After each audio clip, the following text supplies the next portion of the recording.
God, I have to look at the news. What's this? Bill would give Obama emergency control of the Internet. Oh, Heil, Obama. Who is passing this? What the hell is going on in my country? Every day I wake up and this dictator is seizing more and more power. And the compliant worms in the media don't say a word. What's this? Internet companies and civil rights groups were alarmed this spring when a U.S. Senate bill proposed handing the White House the power to disconnect private sector computers from the Internet. Oh, my God. Well, they're not much happier about a revised version that aides to Senator Jay Rockefeller, a West Virginia fascist, have spent months drafting behind closed doors. CNET News obtained a copy of the 55-page draft of S773, which permits the president to seize temporary control of private sector networks during a so-called cybersecurity emergency. The new version would allow Hitler, Obama, Mussolini, Chavez, whatever, a dictator, to declare a cybersecurity emergency relating to non-governmental computer networks and do what's necessary to respond to the threat. Other sections of the proposal by Herr Rockefeller, include a federal certification program for cybersecurity professionals and a requirement that computer systems and networks in the private sector be managed by people who have been awarded that license. This is unbelievable. This can't be going on. What does Senator Adolph Rockefeller think he is doing? Where does Senator Adolph Rockefeller get the nerve to do this? A spokesmouth for Senator Adolph Rockefeller. Oh, my God. Well, but he wasn't alone. Wait a minute. Adolph Rockefeller, the chairman of the Senate Commerce Committee, and Olympia Benito Snow, so-called Republican of Maine, introduced the original bill in April. They said it was vital to protect national cybersecurity. Adolph Rockefeller said at the time, "We must protect our critical infrastructure at all costs, from our water to our electricity to banking, traffic lights, and electronic health records." That's according to Adolph Rockefeller. And the media is silent. The media is silent. The worms in the media are silent. The vermin at ABC, CBS, NBC, CNN, and you know what? Don't say a word. Not a word. And then, of course, the other headline is obvious, which is that the kidnapped woman was hidden in a California backyard for 18 years. I guess that's because the parole officer was busy reading his retirement booklet and EEOC booklet. Couldn't check the backyard. 18 years he visited the parolee who was a released rapist. 18 years he kept a girl hidden back there since age 11, stooping her and having babies with her, this rapist bum. And the parole officer should be imprisoned. Take his pension away. But that's America. Military chief seeks new plan to woo Muslims and erase the arrogant Americans label. I think that the military just should simply hire the Taliban to fight the Taliban. That way the military couldn't be accused of being insensitive to the Taliban. And I think the day that the military hires the Taliban leaders, well, just the leaders now, you don't want the rabble, to run the U.S. military in Afghanistan will be the day that we can say that we finally move far enough to the left to finally be a sensitive republic. Oh, yes, did you catch this one? Old Charlie Rangel? Old King Cole, old Charlie Rangel, chairman of the tax writing committee, failed to report millions of dollars in profits over the years. What the heck? He hid income and assets? Hey, we are not only a banana republic, we are a frappuccino republic. Well, that's what I saw this morning. Beowulf, what caught your eye? Well, first of all, we got the fact that the new diversity czar for the FCC has called Chavez's Venezuela an incredible democratic revolution. He was appointed by Benito Obama? That's right. He's the new guy coming in. Or his guy that Obama appointed him. So, same difference. Oh, well, that's good. It's good to see that we're becoming so diverse.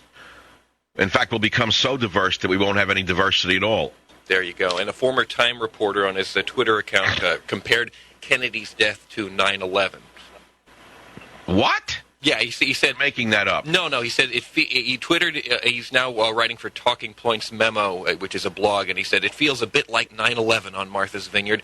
End of summer weather is achingly beautiful, but the mood is melancholy because of Teddy. On Martha's Vineyard. Yeah, that's right. Has anyone written down the tail numbers yet of the private jets that have come and gone to visit Chairman Benito Obama?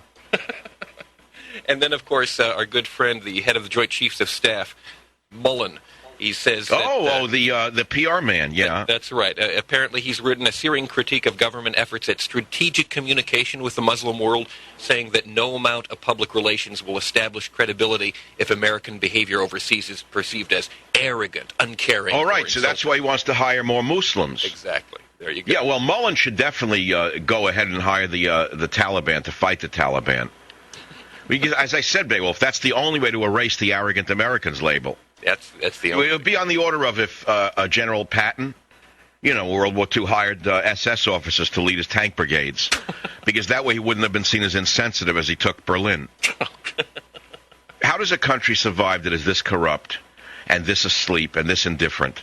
Remember yesterday on my show, Professor Ellis Washington said the opposite of hate is not... the opposite of love is not hate, it's indifference? Right. And the opposite of one thing is not the opposite, it's indifference. And indifference is the worst form of horror that a person can impose on somebody. And right now we have a nation that's indifferent to Benito Obama and his minions who are putting a noose around. He's put a noose around our neck and he's tightening it every day. And of course the cynical Democrats, the party that forgets to pay its own taxes, is using Kennedy's death to push socialized medicine. How much more cynical does it get than that?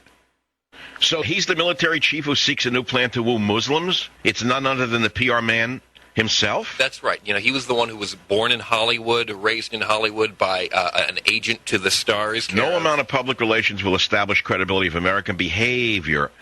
Behavior is perceived as arrogant. That's right. Well, I think that most Americans should be put on the no-fly list, no visiting to England, until they go through diversity training. I do think so. And Admiral Mullen, of course, as you well know, is a great military hero. No one knows what he's actually done to have been made the chairman of the Joint Chiefs of Staff. He's very good at PR in his own mind. Was he in the military? I mean, he is in the military. He's the chairman of the Joint Chiefs. Has he actually shot a gun? I think he did probably a training school, perhaps. Training. Well, that's what you need today. You don't want an actual hero or a warrior in the military, because that would frighten the enemy, right? Combat experience shows that they're macho and bloodthirsty. That's right. They might have shot a BB gun or something like that, and that would get them upset. There you go. And, of course, the animal rights activists would get upset if accidentally, let's say, an artillery shell landed in a field and killed a worm or a worm family. Or a newt or something like that, yeah. Well, that's it from the news world. What's next, Beowulf? Anything else strike you as odd? Van Jones, who was speaking at an event in Washington, D.C. today, so as a part of the Green Brigade. Van who? Van Johnson? Van Johnson? Going back to the Hollywood days. No, Van Jones, the Green Czar that Obama appointed. Oh, the young fellow from the streets of Oakland who created a group called Cop Watch. That's right. And harassed the police in San Francisco and Oakland for so many years. The avowed communist who is now inside the White House running the Green Room. That's it. And who has hundreds of millions of dollars of slush funds assigned to him. He could be the new czar of the new private military force that Obama talked about. He can get them from the gangs of Oakland. All we can do is remain vigilant and certainly avoid potency medication at the same time. I wonder if all this use of Viagra and Levitra type compounds has some effect upon one's ability to see what's going on around them. Well, if it creates blindness. You become so focused on one particular part of your body that a dictator could arise. Instead of the big picture, let's put it to you that way, you're focused on the little picture. It probably diminishes your critical faculties. I would assume. Well, certainly reduces the faculties to a certain point of reference. Well, we'll let it go at that. Fair enough. Or we will soon not only be banned in Britain, we'll likely be banned in America. Savage.